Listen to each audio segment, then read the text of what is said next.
talk about the high school reading list for college-bound students.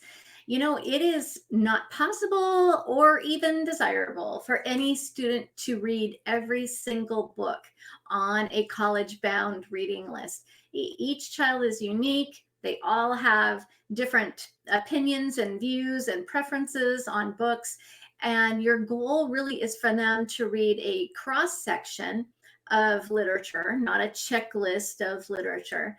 And the purpose is to prepare your student to have a broader worldview so that they can experience things not firsthand, but through the books that they've read, giving them a greater understanding of the world around them. My name is Binz, and I'm the HomeScholar, and I help parents homeschool high school. And today I wanted to talk to you about the reading list. Now, when you're looking at a reading list, like say my reading list, for example, you need to understand that every family is different and they all have different standards or requirements. So what I've done on my reading list is to include only books that I personally have read, my children have read, or my staff has read, and they've gotten a thumbs up. And so that's why I've included these books on my college-bound reading list. But they are standard books down selected from nationally known reading list books. The purpose, again, is to have a cross-section of different books that colleges normally expect a student to have before they go to college. Now, it is really important that you understand this is not a to-do list. This is not a list of everything you have to read, everything your child has to do, or the opposite, where once they get through this list that they've somehow magically reached that point of graduation. Instead, you need to understand that it's so normal for a child to have a reading list each year that maybe is 6 books a year, or maybe it's 600 books per year, and either one is completely fine. A normal reading list will have a variety of literature. We'll have classical literature that's been around for many, many years. The reason why they call it classic is not because it's boring, it's because they're so good. They've lasted through time. That's why it's classic. But it also includes anything else that is generally thought of as literature. Popular literature, historical literature, biographies, autobiographies.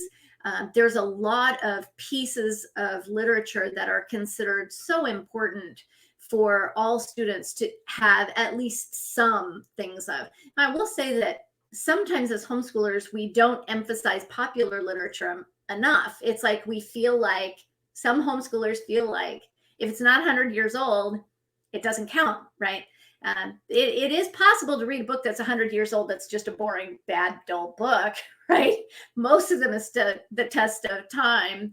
But it's also important, in order to have that broad experience, for your child to have some popular literature in there as well. Whatever they read for fun, Lord of the Rings, I don't know, crazy books that kids now really like. Now, if you have a reluctant reader, you may feel like it's a gigantic struggle for you.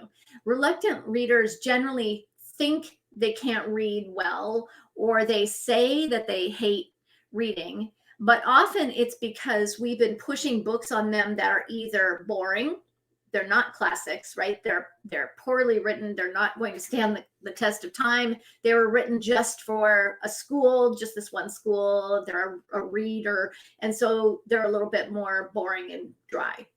Or we've tried to give them too much. Here's this 800-page tome that I want you to read by next month.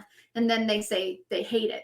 So instead, one of the things you can do with reluctant readers is to choose some of the pieces of classical literature that are short and they can be successful with them. So for example, yes, you could have your child read Moby Dick. That's a huge book, right? So instead, they could read The Old Man and the Sea, which is super, super small, or they could read Herman Melville's Billy Budd, also about water, right? And they could be reading these shorter novels. Another example, we struggled through reading Grapes of Wrath in my homeschool. We never quite got to the end of it, but I had been told it was so important because it's supposed to be my family story, right? And so we were reading through it, and it was really hard. But if you have a reluctant reader, instead of reading that, you could read the much shorter Of Mice and Men. You get that same cultural milieu, but it's a much shorter book. Now, there's also kinesthetic learners. Those are kids that learn best through doing. And when you have a really kinesthetic learner, sometimes it can help you to choose books where the main character is a mover, somebody who does things, not thinking great thoughts, but doing great things.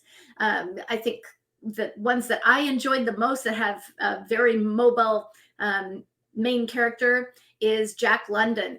Fantastic books. Call of the Wild, about a man and his dog, right? Mark Twain, Adventures of Tom Sawyer, another good example of a very active main character. Now, for prolific readers, you get into the opposite problem. They're like reading so many books, and how can you encourage somebody that's already reading so many books? And one thing that you can do is to try to feed their hunger for books by getting quality literature in sets. So if you got the complete works of Jane Austen, so that they could read Pride and Prejudice, Sense and Sensibility, Emma, Northanger Abbey, and they get all excited because they love the one book. Or you could start them off with just one book, The Hobbit, Lord of the Rings, and then you get them the whole set by J.R.R. Tolkien. Or you could get the major works of Charles Dickens and have them read through Bleak House, Tale of Two Cities, etc. So just remember that this great reading list that you're trying to get your child to have, between 6 books and 600 is normal. When you have a prolific reader, you may not be able to keep track of all the books that they've read. And frankly, after you get to 60 books, it doesn't matter anyway. You've already proven your point. You have a prolific reader. You don't need to keep a list more than that long if you don't want to. But this great high school reading list is just one of the ingredients of a comprehensive homeschool record that includes all of the education of your child, the transcript and course description, school profile, etc., activity list.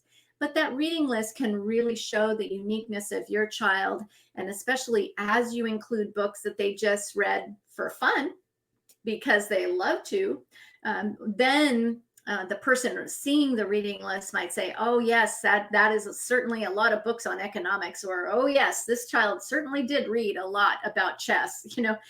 Both of those stories are true stories that happened in my own home. So you want to include that reading list to show the uniqueness of your child. So I hope that explains having a college-bound reading list. Remember, it's not a checklist. It is a menu that you can choose from all of the delightful options. All right.